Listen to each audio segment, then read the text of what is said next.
세계명 포럼 대선주자 초청 강연회, 변화, 통합, 미래를 향한 정치, 행복 국가를 만드는 용기 있는 정치인 박용진 의원의 강연을 여러분의 큰 박수로 시작하겠습니다.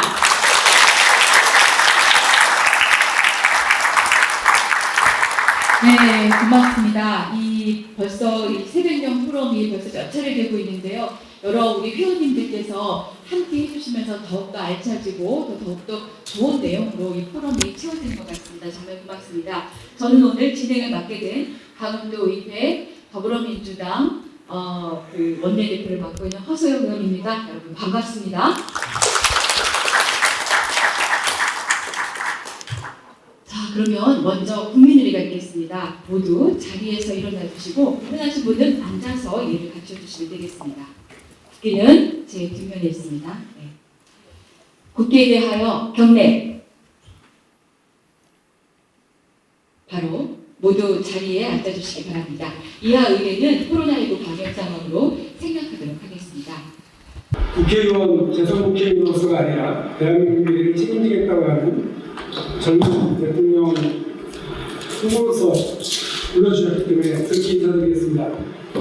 더불어민주당의 대통령 후보가 되고 대한민국의 큰 변화를 이끌어내서 대한민국을 복지국가를 늦기 시작했지만 행복국가는 세계에서 가장 먼저 도달하게 된 그런 나라를 만들어가겠습니다. 대통령 후보 박용진입니다. 반갑습니다.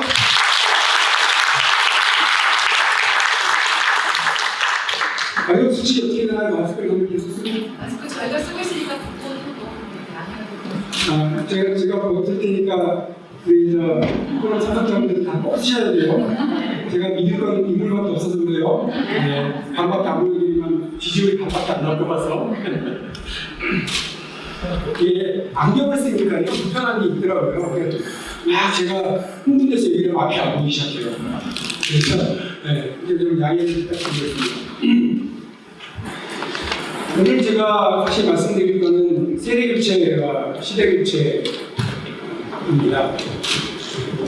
그런데 이 세대교체와 시대교체와 관련돼서 여러 강연을 다니면서 변화, 통합, 미래에 대한 말씀을 쭉 들어왔는데 그거하고는 조금 더 다른 이야기를 좀 많이 해야 할 것 같아서 오늘 이 PPT 내용을 쓰지 않고요. 여러분을 지켜봐 주시면 제가 말씀드리도록 하겠습니다. 국민들께서 엄청나게 힘들었습니다. 저희 나라 바로 1년 전까지만 해도 일반 태극기부대라고 하는 박근혜 대통령 탄핵에 반대하고 박근혜 대통령을 억울하다고 이야기를 하면서 문재인 정부를 빨갱이라고 얘기하고 광화문을 점령하듯이 했었던 그런 분들에 의해서 좌지우지 되는 건 아니야. 대한민국의 미래, 변화, 발전, 통합은 관심 없고 자기들의 주장을 앞세우는 거에만 익숙해 있는 그런 사람들과 이게 제일 야당 아니야? 했었는데 완전히 달라졌어요. 그냥 쇼하는 게 아니라 요즘 세대가 젊은 사람을 앞에 내세우면 좀 분위기가 좋으니까 젊은 대표를 올려라 이런 게 아니지 않습니까? 그 안에서 낡은 정치하고 맞서 싸웠습니다. 36살 이준석 후보가 당대표가 되는 과정은 그야말로 놀라운 과정이었습니다. 다들 지켜보셨던 것처럼 나경원이라고 하는 엄청난 정치인과 주호영이라고 하는 막강한 정치인과 개파 논쟁까지 해가면서 심지어는 보수의 심장이라고 하는 대구에 가서 그 대구에서 박근혜 탄핵을 정당했습니다.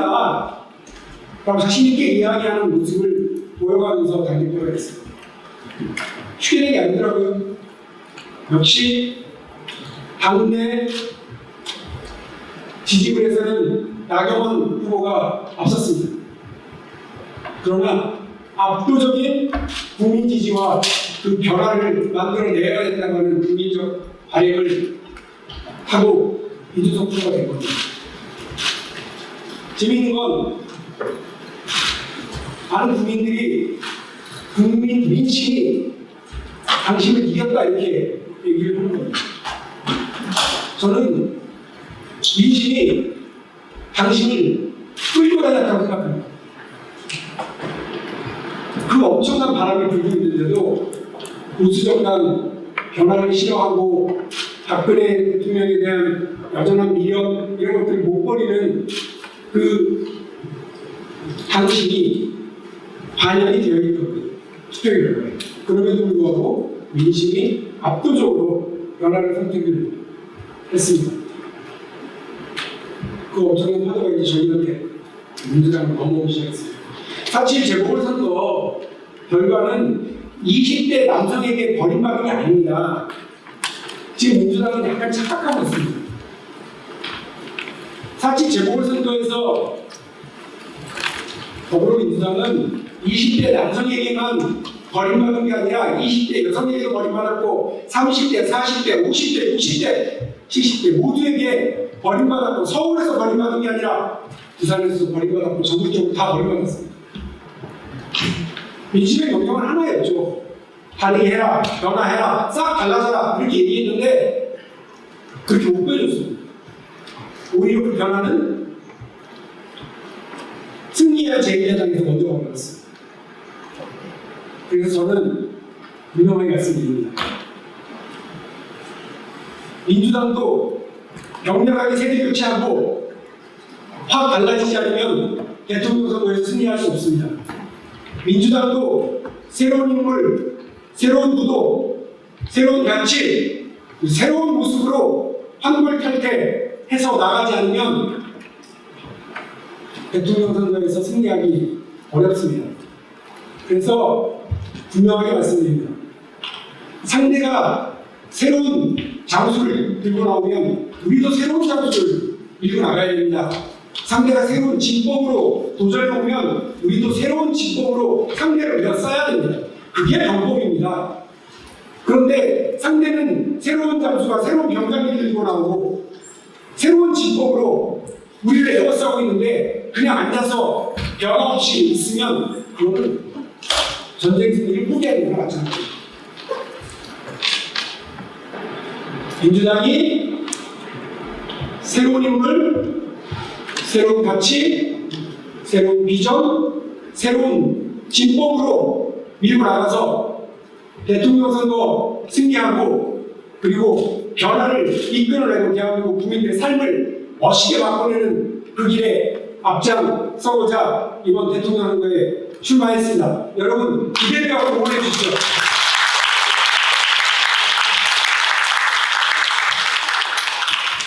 세대교체 그리고 시대교체 대한민국의 변화 국민들의 삶의 발전 이런 것들을 이끌어내는 것이 정치인들에게 남아있는 역할이라고 생각합니다. 그러기 위해서는 저는 민주당한테 우리 국민들이 이야기하는 그 낡은 진영 논리, 계파 정치 이런 것들 다 뛰어넘어갈 수 있어야 된다고 생각합니다. 박용진이 처음 대통령 선거에 도전한다고 그랬더니 솔직히 말씀드려서 반응이 그랬습니다. 이런 계파가 있어, 돈이 있어, 유력한 누가 도와주기를 해, 국회의원 누가 같이 해주는 사람이 있느냐 이렇게 물어봅니다. 당 안에서도 심지어 언론사 기자들도 그렇게 물어봅니다. 저는 여의도의 낡은 정치 문법이라고 말씀드립니다. 특히나 민주당이 그렇다니요. 민주당은 50년 전에 40대 기술원에 그 엄청난 에너지를 만들어냈던 정당 아닙니까? 김영삼, 김대중 두 40대 젊은 청년 정치인들이 대통령 후보로 도전하는 그 멋있는 일을 만들어냈었던 정당 아닙니까? 20년 전에 이인재의 허망한 내세론 노무현 돌풍 한 방으로 정리했었던 그런 정당 아닙니다. 그런데 지금 또다시 더불어민주당 안에 계파정치, 대세론, 국회의원 줄 세우기, 세과시 이런 것들이 횡행하고 있습니다. 여러분 가만 생각해 보십시오. 대통령자가 되면 엄청나게 크게 캠프를 만듭니다. 이 엄청나게 비싼 여의도의 건물에 넓은 사무실을 구해야 돼요. 거기에 수십 명이, 수백 명이 드나듭니다. 그분들은 돈을 받고 일하는 게 아니지 않습니까? 나중에 대통령이 되면 한 자리 주겠지, 내가 어떤 역할을 맡겠지, 이렇게 생각하고들 보여주는 겁니다. 그러면 대통령이 되어서 국민들을 위해서 능력 있는 사람, 여야가 아니지 않고 능력 있는 사람을 선발해서 국민들의 삶을 변화시키고 바로 그 자리에 갖다 앉혀야 되는데 그렇게 하지 못하고 내 사람 갖다 앉히게 했었던 거 아닙니까? 국민들께서는 그래서 그 개파 정치, 국회의원들 줄 세우는 정치, 진영 논리 이런 것들 다 뛰어넘으라고 이야기하고 계시는 거 아닙니까?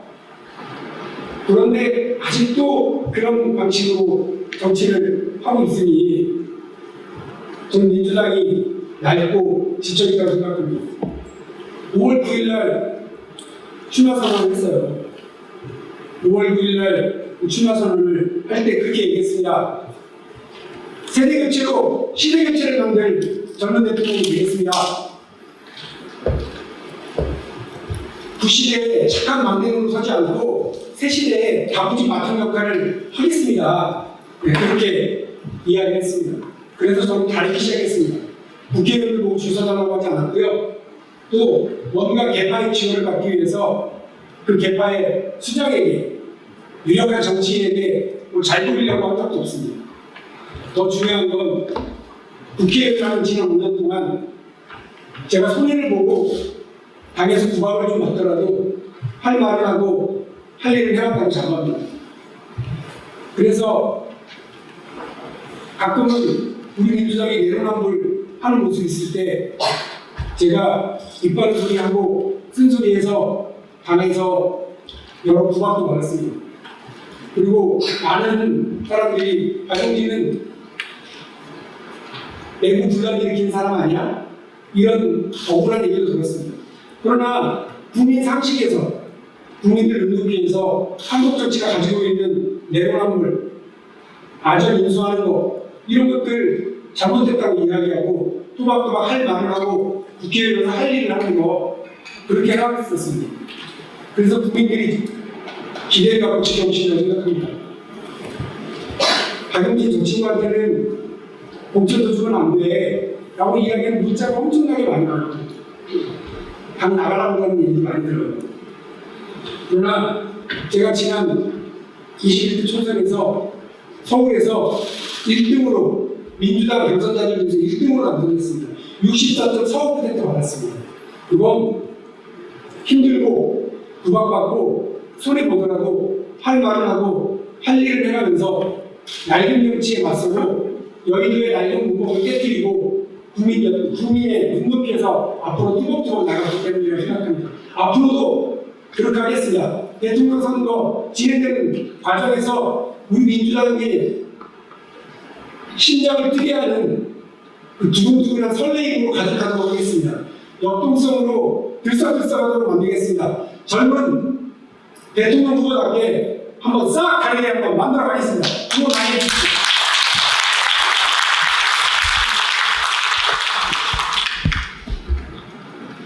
처음에 이렇게 얘기를 하고 다니면 후에 많이 들어오는데 그런 분위기들 있잖아요. 싸한 느낌. 그런데 지난 6월 9일 날 제가 5월 9일 날 출마 선언을 했는데요. 5월 9일 하고 6월 9일 딱 한 달 만에 처음으로 이른바 빅3 안에 제가 들어갔습니다. 여러분도 보셨나요? 지난 9일 날 했어요. 아까 제가 동의에서 얘기했는데요. 1시간 기분 좋지 마요. 근데 1시간 지나면 겁이 나기 시작해요. 이게 한 번으로 끝나버리면 어떡하지? 한 번 튀는 여론조사, 한 번 이렇게 나 기분 좋으라고 나오는 여론조사 끝나면 어떡하지?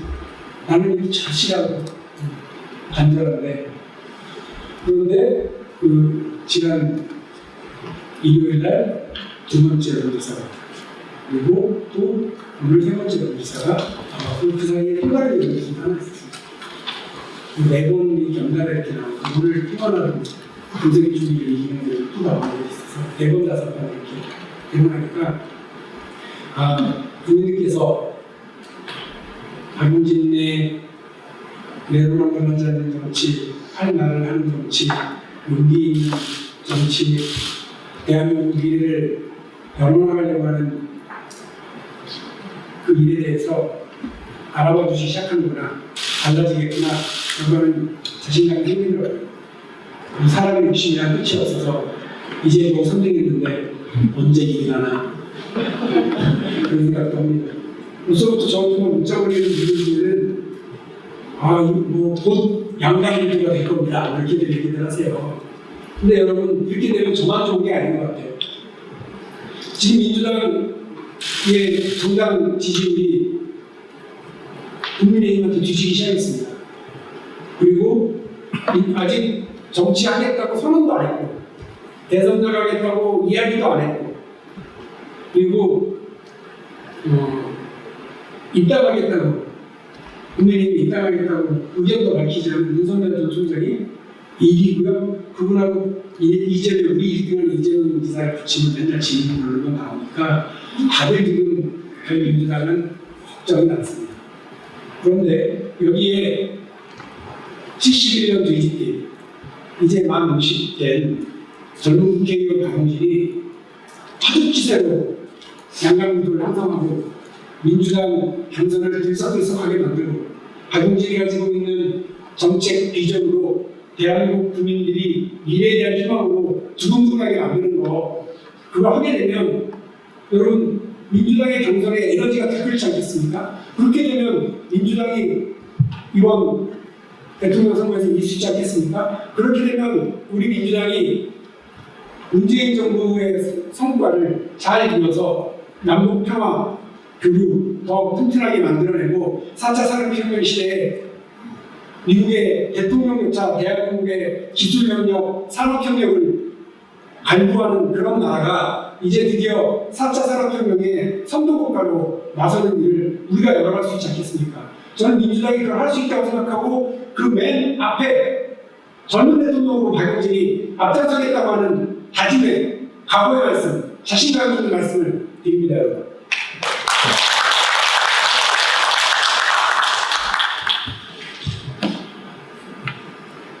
여의도에 손흥민이 되겠다고 말씀드렸습니다. 손흥민 인기 좋으니까 거기보다 타락을 합니다. 근데 그거보다도요, 손흥민 선수가 가지고 있는 놀라운 재능이, 저는 축구를 좋아하는 사람으로서 전 두 가지가 있어요. 하나는 그가 운동량을 넓게 쓴다는 겁니다. 손흥민이 왼쪽 공격수, 어떤 때는 처진 중앙 공격수, 또 어떤 때는 그 중앙 공격수를 다 소화합니다. 그리고 경기를 진행하다 보면 왼쪽에 있어야 될 손흥민이 오른쪽에 가 있기도 하고요. 또 쭉 쳐져서 수비수 라인에 서가지고 전체 공격 지휘하고 수비를 지휘하는 모습도 여러분 가끔 보셨습니다. 축구를 모르는 사람은 골 넣는 걸 누가 넣는지만 보지만 축구를 좀 아는 사람들은 바로 그 손흥민의 위치, 손흥민이 움직이는 그 방향, 그 흐름이 전체 경기를 주도하는 거랍니다. 운동량을 넓게 쓰는 팀이 이깁니다. 똑같은 전법, 왼쪽 공격을 왼쪽 라인을 돌파해서 센터에 키 큰 장신 공격수로 때리고, 이렇게 뻔한 전술, 뻔한 방식으로 하면 그거 상대 감독이 금방 눈치채고요, 다 찾아내버려요. 그럼 승리할 수가 없죠. 저는 손흥민 선수의 운동량을 넓게 쓰는 더 너무 마음에 듭니다. 또 손흥민 선수는 왼발 오른발에 둘 다 써요. 그래서 손흥민 선수는 왼발로도 골을 넣고 오른발로도 골을 넣을 수 있다는 거예요. 그것도 달리면서 멈춰서가 아니라 달려들고 뛰어들면서 자신이 있는 위치에서 가장 적합한 발로 골을 만들어내죠.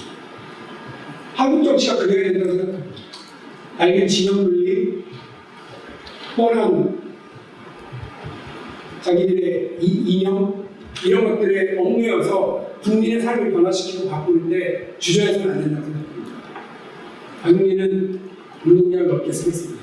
어떤 때는 제가 진보 출신이고 좌파 정치인이라고 사람들이 이야기하는 사람이지만 더 적극적으로 국민 삶에 도움이 되는 정책이라면 그것이 우파의 정책이든 그것이 국민의힘에서 먼저 제안한 법률 변화를 적극적으로 취해서 가겠습니다. 국민의 삶을, 대한민국의 미래를 책임지는데 검은 고양이는 어떻고 흰 고양이는 어떻습니까? 낡은 운동권적 사고방식에 갇혀있는 것이 아니라 더 넓게 대한민국과 세계를 향해서 나가야죠. 그러기 위해서는 성장, 공정 이것을 힘주어서 말씀드리겠습니다.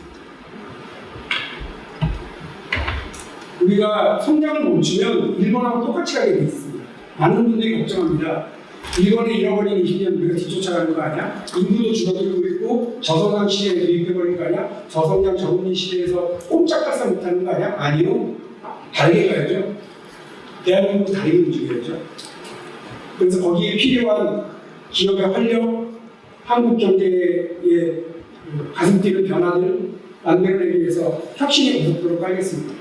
박정희 대통령이 그 모든 반대를 무릅쓰고 경부고속도로 깔아서 산업화의 길을 열었던 것처럼 김대중 대통령이 그 많은 반대와 우려를 극복하고 초고속 인터넷 고속도로를 깔아서 대한민국 정보화 대국의 길을 열었던 것처럼 박용진은 혁신의 고속도로 깔아서 한국 경제가 전혀 다른 상황으로 도입되고 성장의 엔진이 꺼뜨려지지 않도록 하고자 합니다. 그러나 그 성장의 성과와 과실이 특정 기업, 특정 대기업, 특정한 부자들에게만 가는 것이 아니라 설계와 기획 자체를 달리해서 대한민국 국민들에게 고르게 가는 공정한 사회 만들어가도록 하겠습니다. 청년의 일자리로 그 일이 만들어질 수 있도록 하겠습니다. 청년들에게 기회로 그 일이 만들어질 수 있도록 하겠습니다. 노동하는 사람들에게는 그들의 노동, 열정, 노력이 초라해지지 않도록 충분한 사회적 보상, 기업에서의 보상 체계를 만들어질 수 있도록 할 것이고 노동이 여의치 않거나 또 이미 사회적 역할을 다 하시고 은퇴하신 분들 그리고 경력이 단절되신 분들 이런 분들에게 적절한 기회와 적절한 사회적 지원 시스템이 더 완벽해질 수 있도록 하겠습니다.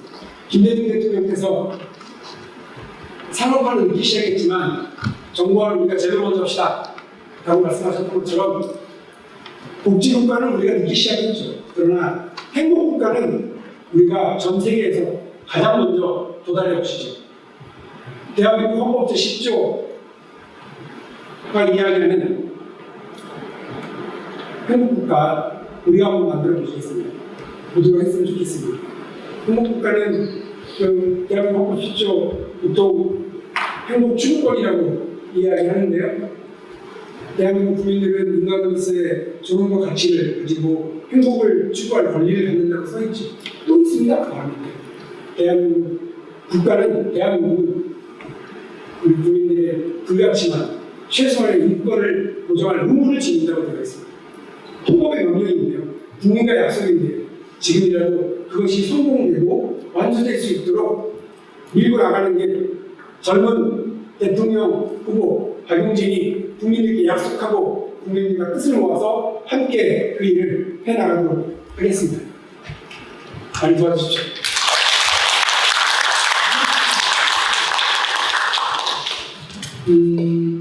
마지막으로 이 다짐만 좀 드리도록 하겠습니다. 질의응답 시간에 구체적인 정책들 같은 말씀드릴 수 있을 거라고 생각합니다. 적어도 우리 국민께서 민주당에게 실망하신 데는 몇 가지가 있을 건데요. 저는 그렇게 봅니다. 내로남불과 아전인수 그런 게 아닐까 싶습니다. 제가 대변인을 2년을 넘게 했습니다. 박근혜 대통령 시절에 우리가 박근혜 대통령 고위공직자들의 부도덕함과 구철저함에 대해서 얼마나 매섭했는지 제가 압니다. 인사청문회 때 뭐라고 그랬는지 새록새록 다 기억합니다. 그래서 엄정한 대한민국이 눈높이에 맞는 고위공직자의 처신에 대한 도덕적 기준, 법률적 기준을 다 우리가 만들어갔었어요. 그런데 민주당이 집권을 하고 나니 굳이 조국 전 장관 문제가 아니더라도 정말 많은 공직자들의 청문회에서 다른 기준을 우리가 얘기를 했었습니다. 우리 편이니까 감싸려고 하는 느낌이 있었습니다. 그런 것 때문에 국민들이 실망하셨습니다. 조금씩. 국민들에게 집은 살아야 되는 곳이지 사서 주머니에 넣는 곳이 아니라고 얘기했었습니다. 우리 고위공직자 후보자들이 혹은 고위공직자들이 두 채, 세 채 집을 가지고 있었고 자기가 지역구인대가 아니라 서울의 강남에 똘똘한 한 채를 갖고 또 어떤 사람은 똘똘한 한 채를 집을 지키기 위해서 고위공직자 자리를 내놓기도 하는 모습을 보면서 국민들이 실망하셨을 거라고 생각합니다. 적어도 내로남불하지 않는 것, 적어도 국민들의 상식에 반해서 아전인수하지 않는 것, 그게 우리 민주당이 다시 가져야 될 태도라고 생각합니다. 어떤 우리 편에 무슨 문제가 생기면 더 매섭게 이야기하고 다른 사람보다, 다른 정당과 다른 세력보다 더 단호하게 말할 수 있어야 국민들의 신뢰를 다시 얻을 수 있을 거라고 생각합니다. 원칙은 분명하게 하자. 근데 나만 빼도 기준을 확실하게 하자. 그런데 우리끼리는 봐줘. 이렇게 되면 나라의 기본적인 신뢰 없어진다고 생각합니다. 그래서 공자님께서 무신불림 얘기하신 거라고 생각합니다. 제자가 묻었다는 거 아니에요? 나라의 기본이 뭡니까? 그랬더니 병, 식, 그리고 신, 국방이죠. 병력, 국방이, 외교 안보입니다. 그리고 식, 먹는 문제입니다. 민생입니다. 신, 나라의 신뢰입니다. 제자가 또 물었습니다. 그 세 가지 중에 하나만 택하면 어떻게 해야 됩니까? 가장 먼저 병을 벌여라. 무기, 국방 이런 거 못해도 나라는 유지될 수 있다. 두 번째로 식을 벌여라. 경제, 정책, 엉망으로 만들어도 나라는 유지할 수 있다. 그러나 무신불림 백성들과 신뢰를 이루면 끝난다. 나라가 아니다. 이겁니다. 2000년 전 문제가 하신 말씀 지금도 분명하다고 생각합니다. 더불어민주당이 우리 국민들에게 신뢰를 다시 얻어내고 정말 재창출하고 대한민국을 행복국가로 세계 1위 혁신 선도국가로 만들어낸 일 하기 위해서 오늘 우리가 변화해야 됩니다. 그 변화에 용기 있게 그동안 할 말을 하고 할 일을 해왔던 박용진 앞장서겠습니다.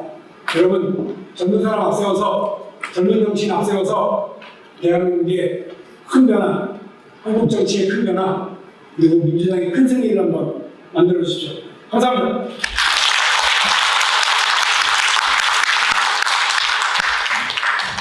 네, 자, 여러분들 얘기를 이렇게 들으셨고요. 이제 각 그 공간에서 궁금한 것을 통해서 좀 더 구체적인 이야기를 들어보실 수 있을 것 같습니다. 저희가 1시간 정도 잡았으니까 한 20분 정도 동안 여러분들의 질문을 통해서 더 깊이 있게 들어가 보도록 하겠습니다. 질문 있으신 분 있으면 아까 사실 강론적으로는 별로 안 나는데 기억을 바꾸셔서 지금 말씀해주신 그 내용에 공감 가는 부분들도 있고 청년 그런 세대로서 그 당내에서 변화, 통합 그리고 세대 교체, 시대 교체 이런 부분들이 정말로 필요하다고 생각하는데요. 그렇다면 그 대한민국을 이제 앞으로 이끌어 나가셔야 할 텐데 대한민국의 변화와 시대 교체, 세대 교체의 가장 큰 장벽은 낡은 언론이 아닐까 그렇게 생각을 합니다.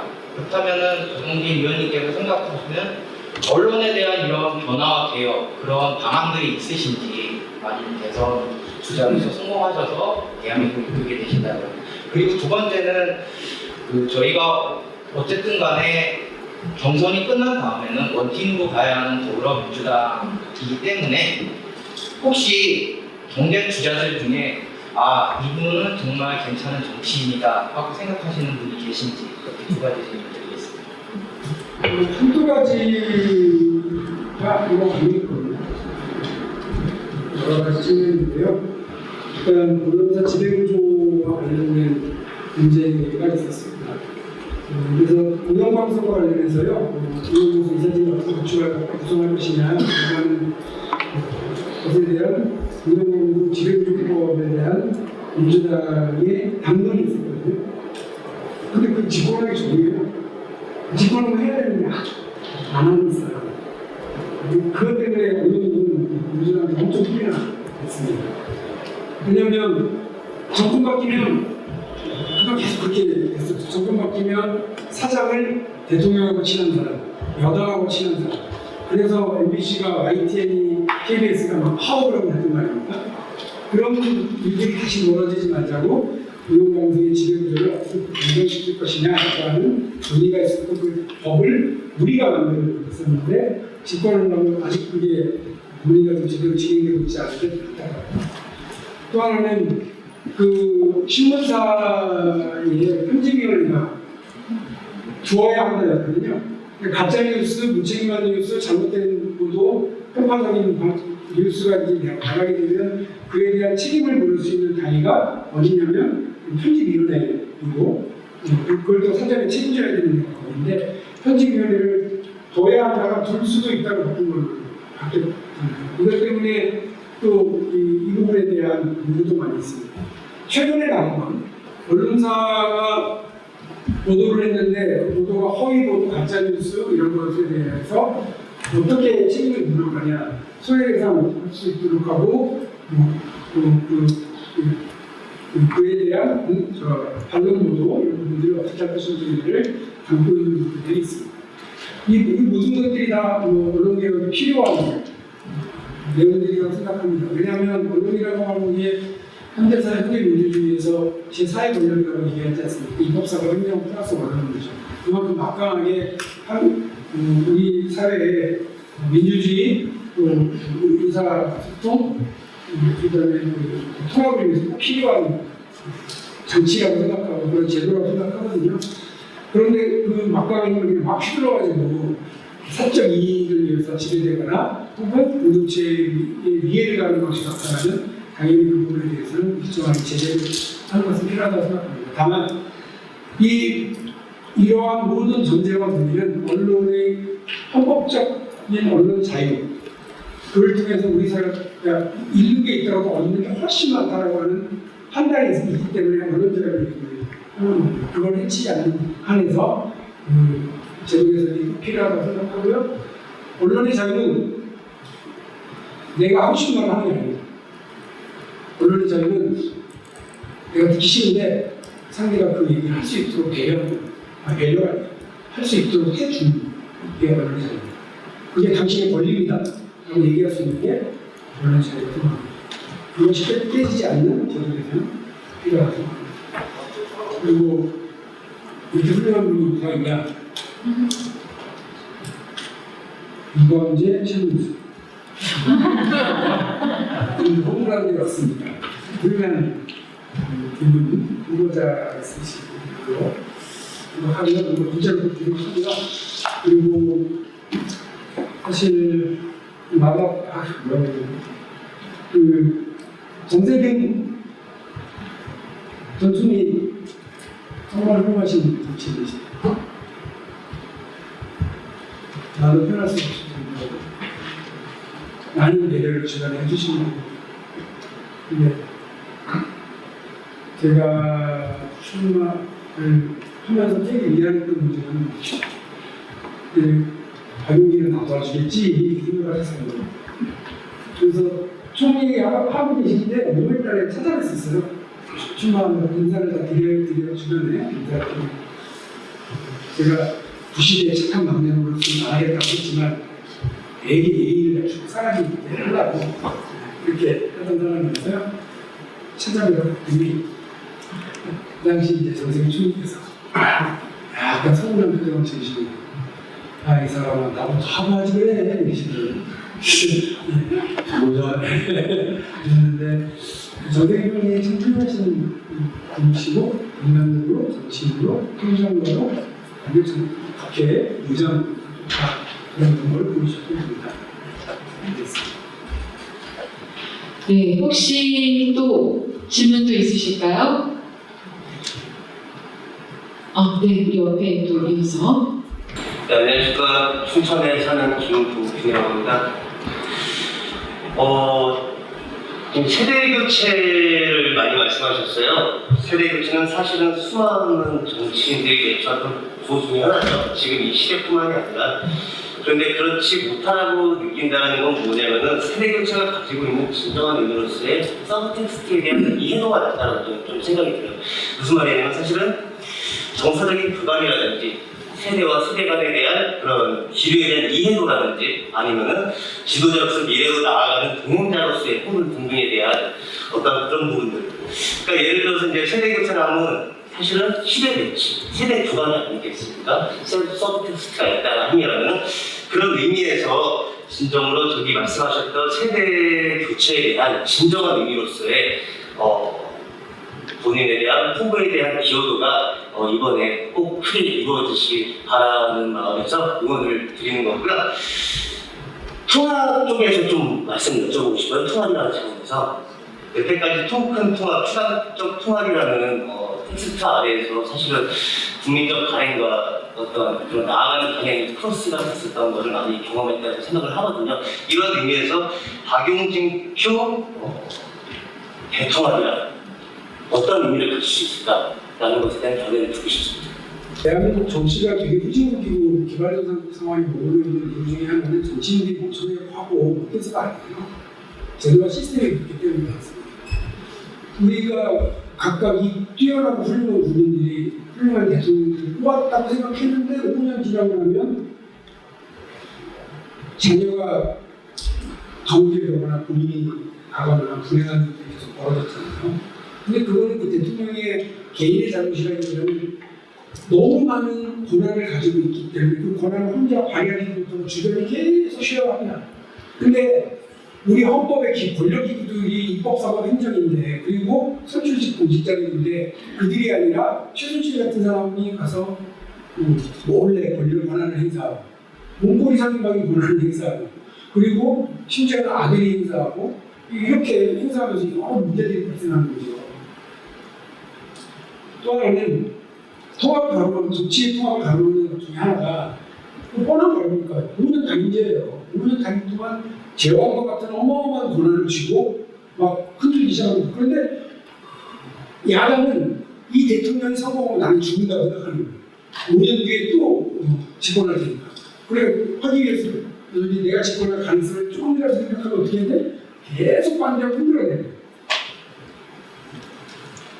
아니 황교안 전 대표가 사람이 못돼갖고 그냥 검사도 되는 건 아니에요. 국무부 장관. 근데 법이 필요 없이 다 나가서 막 길거리에서 머리 감고 대모하고 막 법도 어기고 그래버리잖아요. 근데 그렇게 해야 잘 된다고 생각하는 구조적 이 모순에 빠져 있는 거죠.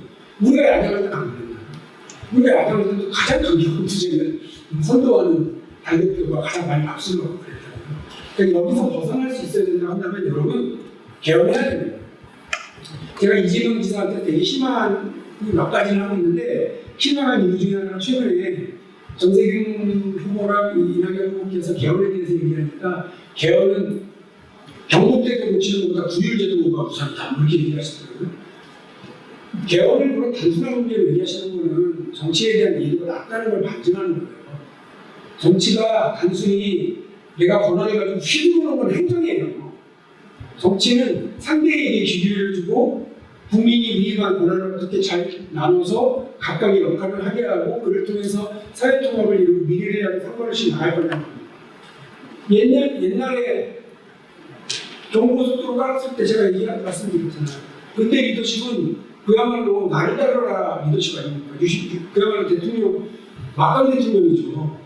근데 그때 대한민국 전체 정부 예산이 한 2,200억 정도입니다. 근데 430억이라고 하는 돈을 거기다가 투여해가지고 경부고속도로 깔렸다고 그러니까 다 반대해요. 대한민국에 바퀴 달린 차가 3,000대도 안 되는데 무슨 차가 돌아다니냐고 그 정부고속도로 까냐. 그 돈으로 차라리 뭘 해라. 이렇게 다 얘기했을 거 아니에요? 야당이 제일 열심히 했죠. 김대중 대통령, 김영삼 대통령이 제일 앞장서서 반대해서 당하는. 그런데 그런 반대를 그냥 그때 대통령이 딱 뚫어버리는 거예요. 근데 그 다음에 김대중 대통령이 초고속 인터넷 고속도로 깔 때는요, 여러분 기억하실지 모르겠습니다. 98년도 IMF 때문에 나라 망한다고 했는데 98년도 1년 전체 예산이 우리가 70조 2천억 원이었어요. 근데 10년 동안 80조를 투입해갖고 초고속 인터넷 고속도로 깐다고 하니까 야당에서 뭐라고 그래요? 왜 애들 게임하고? 반대가 어마어마합니다. 근데 대통령이 야 뚫어, 깔아 이렇게 얘기 안 하고요.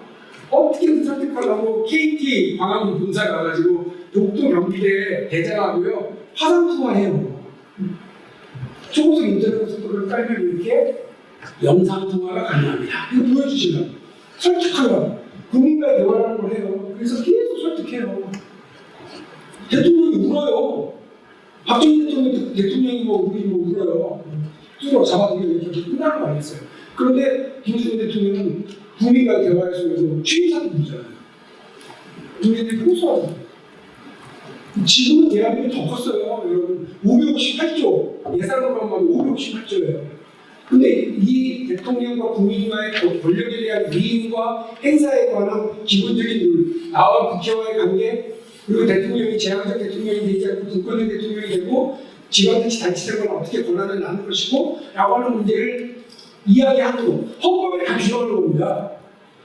이 헌법을 잘 만들어서 제왕적 대통령, 불행한 대통령이 아니라 분권의 대통령, 4년 주임 이렇게 가자라고 제안하고 지방자치, 분권자치 하자, 제대로 하자 이렇게 행정자치부 장관이 얼마씩 띄워주는 돈 말고 강원도의 발전은 강원도에서 제대로 결심하고 집행하고 할 수 있게 재정, 행정, 인사, 교육 모든 권한을 과감하게 준 연방제 차원으로 나는 주자. 이거 헌법에다 정리해서 놔야지. 그렇게 안 하고 대통령이 마음대로 그걸 나눠줘요? 그런 게 어디 있습니까? 그렇게 못합니다. 그런데 대통령의 권한을 어떻게 시행할 건지에 대해서 헌법에 규정해야 되는데 그거를 놓고 구율 제도만도 못한 것처럼 시켰으면 그건 위험한 거죠. 저는 그래서 이재명 지사의 그런 행정 마인드, 행정 중심 마인드가 위험하다고 생각하고 기본소득과 관련해서도 50조를 아무렇지도 않게 그 나중에는 100조, 200조를 아무렇지도 않게 얘기해서 과연 그렇게 해가지고 기본소득이라고 하는 것이 계속적으로 지속 가능한 것인지 라고 하는 것을 우리가 묻고 따지고 토론하고 문제해야 된다고 생각합니다. 그 문제도 안 해서 해야죠. 그분이 결국 대답을 조중동에 급격당해가지고서 해서 되겠습니까? 그런 면에서 저는 세게 우리 컷오프부터 세게 한번 해보자라고 하는 주장을 이미 한 달 전부터 하고 있는 거고요. 그런 면에서 통합은 정치적인 변화에서 그리고 각 지역의 통합, 지역과 서울의 균형 발전 이것도 저는 정치적인 제도 변화로부터 출발한다고 생각하고 헌법으로부터 달라지는 생각하고 야당과 여당, 보수와 진보가 같이 할 수 있는 것도 제도적 대상을 달리하는 속에서 가능할 수 있다고 저는 믿고 있습니다. 이렇게 얘기하고 있는데 이건 개혁하자는 거구나. 그래서 제가 그걸로 약속드릴게요. 전면 대통령 뽑아놨더니 그건 달라지네. 일단 국회 대통령이 언제 보세요? 1년에 한 번. 예산안 설명하는 시행검사를 배우시죠? 그때 말고요. 그래서 그때 보면 대통령이 박수를 몇 번 받았네. 야당이 구호를 외쳤네 안 외쳤네. 이런 것만 기사가 되잖아요. 박용진이 대통령 되면 전면 대통령, 국정에 대해서 정확하게 내태우는 대통령 그러나 국정 대부분은 총리가 책임질 거고 대통령 박용진은 외교, 국방, 안보와 관련해서는 국회 대정부 질문에 이 자리에 서 있습니다. 그래서 야당 의원이 1분 있다 제가 하겠습니다. 하루 8시간 딱 이 자리에 서가지고 하는 거 10시간 하는 거 하겠습니다. 저는 자신 있습니다. 이렇게 하려고 합니다. 그래서 대통령이 1년에 한 번씩이니까 자주 하는 거. 영국의 총리를 수요일마다 수요일 오후 2시에 PMQ라고 하는 겁니다. 프라임 미니스터의 패션 타임. 그래가지고요. 야당 총수하고 지금 맞짱 떠납니다. 그 영국은 점잖지 않아요. 단단한 나라가 아니에요. 그래서 소리도 던지고 야유도 하고 욕도 하고 난리가 아닙니다. 그래도 우연히 그거 다 받아주고 하는 게 영국 총리 역할입니다. 그렇게 하겠습니다. 두 번째, 가끔은 비공개로 야당 대표자들을 청와대에 모셔서 해물탕에 칼국수도 좀 마시고 그렇게 하겠습니다. 그렇게 해서 확 막혀있던 법안 몇 개가 풀렸다더라고 하는 기사가 나가도록 하겠습니다. 워낙 그날 저녁에 폭음을 두게 해가지고 야당 대표는 그 다음날 최고위원회를 빵빵했다더라. 대통령이 그날 수석 비서관 회의 못 나온 날 있지 그날이었다더라. 이런 얘기 국민들이 들으면서 웃을 수 있게 그런 통큰 정치 하겠습니다. 마지막으로 기자들하고 인물이 있다 하는 기자간담회 한 달에 한 번은 못 받고 두 달에 한 번은 꼭 하겠습니다. 그거 하면서 대통령이 통계자로 쓰릴 수 있다고 생각합니다. 대통령도 질문받고 화날 수 있다고 생각합니다. 그래서 조중동에서 대통령 또 짜증내 뭐 이렇게 대통령 비판하는 기사 나갈 수 있다고 생각합니다. 그래도 국민들은 그런 대통령을 바랍니다. 소통하고 스스럼 없이 얘기하고 인간적인 면모 우리 노무현 대통령이 보여주셨다. 아참 이런 말이야. 막 얘기하고 또 우리가 참모들한테 한방 더 터지겠구나 그런 얘기를 하셨고요. 그게 중요한 겁니다. 대통령이 참모들 말하고 듣고 막 나가갖고 연설할 때 연설문대로 안 하고 막 자기 기분대로 얘기했어요.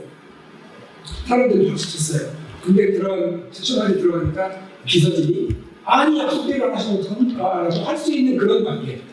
열려있는 대통령, 전면 대통령 그렇게 할 거야 라는 약속 여러분들 다시 드립니다. 문재인 대통령이 대통령 되고 나서 제가 제일 행복했던 날, 가장 행복했던 날 대통령이 비 오는 날 삼천동 수제비 먹고 나오신 날 야당에서 시원하다고 그러죠. 시원한 없습니까? 아니 우리 국민들이 우리 대통령도 비 오는 날 수제비도 땡기고 막걸리도 땡기시 같다. 그날 파전에 막걸리 드셨다는 거 아닙니까? 한 잔. 여러분 국민들은 이미 준비되어 있으세요. 국민들은 대통령이 권력자가 국회의원이 더 옆으로 가까이 오길 바라고요. 낮은 자세로 같이 해주길 기대하고 있고요. 자신들이 던지는 질문에 스스럼 없이 대답해 주길 바라고 있습니다.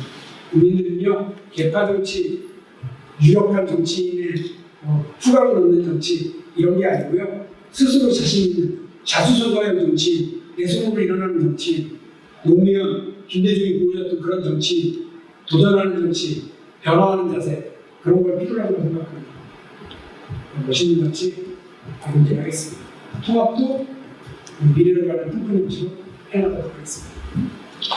네. 헤드라인 연구가 벌써 나왔죠? 예. 그런 헤드라인을 볼 수 있기를 또한 또 기대를 또 해보겠습니다. 네. 저 끝에, 예. 이제 마이크 켜주시고요. 네, 안녕하십니까. 청년들이 굉장히 많이 질문을 했는데, 저도 이제 춘천에 사는 34살 청년 최중국이라고 합니다. 세대 교체를 넘어 시대 교체로라는 주제로 강의 잘 들었습니다. 최근 여론조사에서 박용진 의원은 여권 대권 주자로 3위를 기록하셨는데요. 아시다시피 현재 청년들은 민주당에 굉장히 많이 화가 나고 그리고 등 돌린 상황입니다. 지금 강의 중에 개파 정치, 뇌사람 안치기라고 말씀하셨는데요.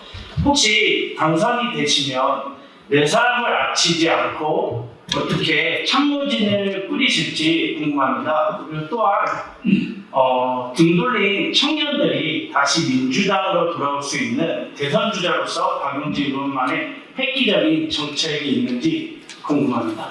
네, 감사합니다. 일단 제가 어디 개파 소속원도 아니고요. 또 제가 따로 만든 개파도 없어요. 지금 도와주고 있는 분들은 다 자기 일이 있는 분들이에요. 저희는 유격대입니다. 그래서 모여라 해야 되는 날 두 번, 세 번을 이렇게 회의를 통해서 모여서 정책을 결정하고 메시지를 결정하고 이렇게 가는데요. 그러니까 다 일이 있는 분들이시고 저희는 교수님이시거나 연구단체 연구원이거나 이런 분들이 많습니다. 그래서 회의 때 못 와가지고 주회의를 꼭 해야 되죠. 여러 가지 해야 되고 그런 분들이 도와주고 계셔서 특별히 뭐 제가 그분들 자기를 배려해야 되고 이런 분들도 없습니다. 정치적으로 힘들진 바도 없습니다. 저는 제가 대선 후보가 되면 민주당이 자체가 저의 캠프입니다. 민주당의 훌륭한 정치인들, 민주당의 훌륭한 정책 역량이 민주당의 그 역사가 강진에 집권한 캠프가 됩니다. 민주당이 집권하는 모습으로 갈 겁니다. 캠프가 집권하는 거예요. 그리고 두 번째, 말씀하신 것과 관련해서 일단 발상 전환이 필요하다고 생각합니다. 박용진이 내세운 노방제 발상 전환이죠. 여성도 군대 가야 한다고 하는 남녀평등 동료제. 그러나 짧은 기간 40에서 100일 정도의 기초조사훈련을 통해서 예비군으로 편성돼서 국방의 의무를 다한다. 라고 하는 이런 의미에서 완전 발상 전환이죠. 사례가 없는 건 아니죠. 해외 이스라엘이라든지 스웨덴이라든지 노르웨이가 경우가 있습니다. 그러나 또 하나는 다른 분들 다 1,000만 원, 3,000만 원, 1억 이렇게 현금 목표로 나눠주겠다고 하시지만 배우기는 그렇지 않습니다. 국민자산 성공 시대라고 하는 공약을 가지고 있습니다. 우리 청년들이 30세부터 60세까지 30년 동안 매달 50만 원을 따박따박 묻게 되면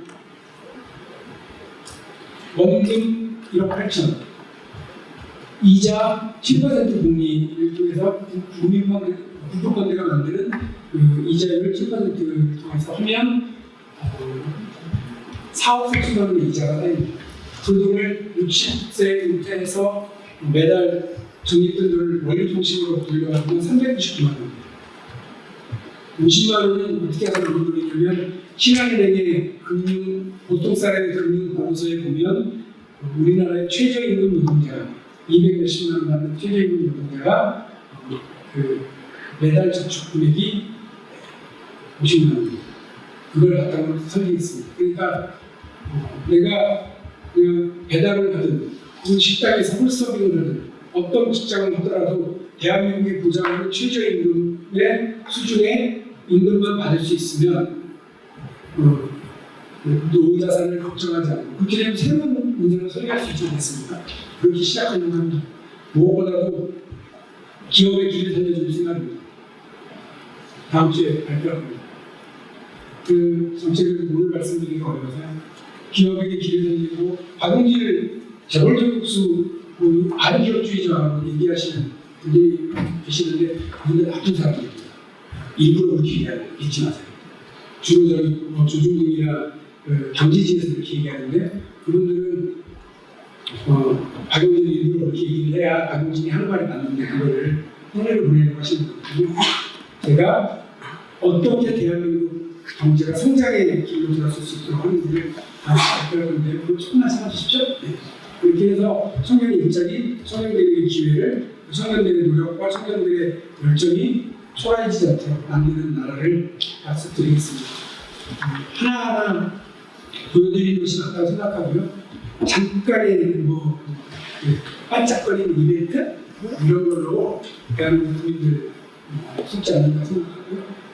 저 묵직하게 정책을 묵직하게 잘하겠습니다. 네, 고맙습니다. 네, 고맙습니다. 열심히 감사합니다. 오늘 한 번의 만남으로 우리 박용진 의원님이 갖고 있는 그 모든 생각들을 다 이해하거나 또 이렇게 꿰뚫어가거나 하기는 좀 부족할 것입니다. 그래서 우리는 다음번 만남을 더 기대해야 될 것 같은데요. 오늘 같이 해주신 여러분들과 또 이 시간 함께 해주신 우리 박용진 서로를 위해서 박수로 한번 나눠주시기 바랍니다.